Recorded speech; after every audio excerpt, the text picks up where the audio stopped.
You can alter the behavior of a function by passing arguments to the function. To accept arguments, you need to define the parameters that the function should take.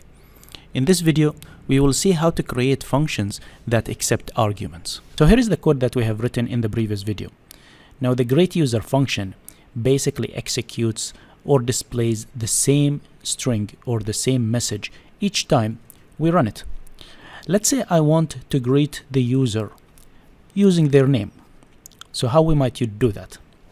So to do that, we will need to pass an argument to the greetUser function so that it display a greeting message using the name of the user. And to do so, we need to add a parameter to the greetUser function. So let's add one parameter here, and we will call this parameter name.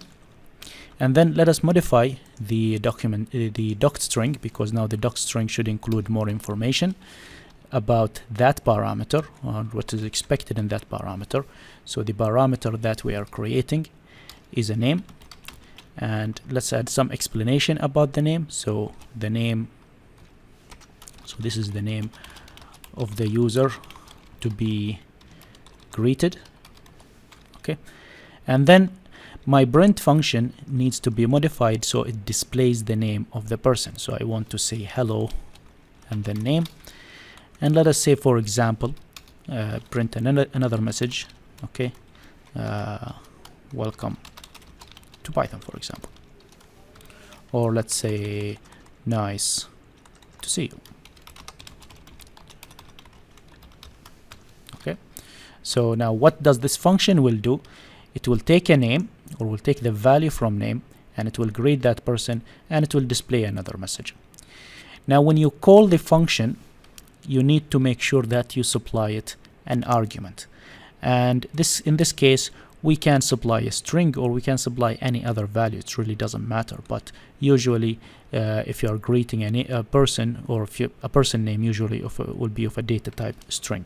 So let's say I want to greet one person named Joe, and let's greet a person named I don't know, let's call it Hannah, for example, and let's put an empty line just between the two different greeting messages.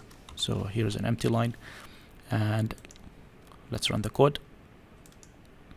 And now here's the output. So the first greeting message says hello Joe and nice to see you. The second greeting message says hello Hannah and nice to see you.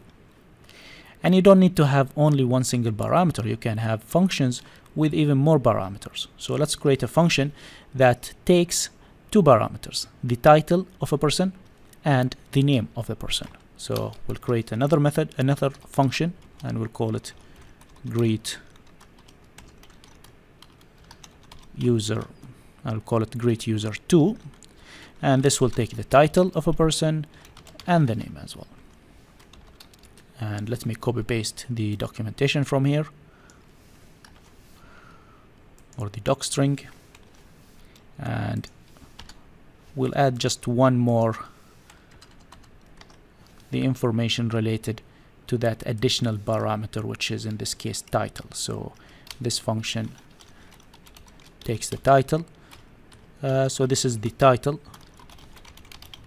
of the person, for example, you know, Mr.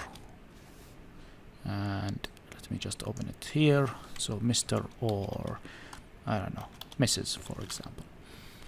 And here now what I want to do, I want to say, to display a greeting message, for example hello, and then I want to say hello to the title, so title and then the name. Okay, and let's print another message. So print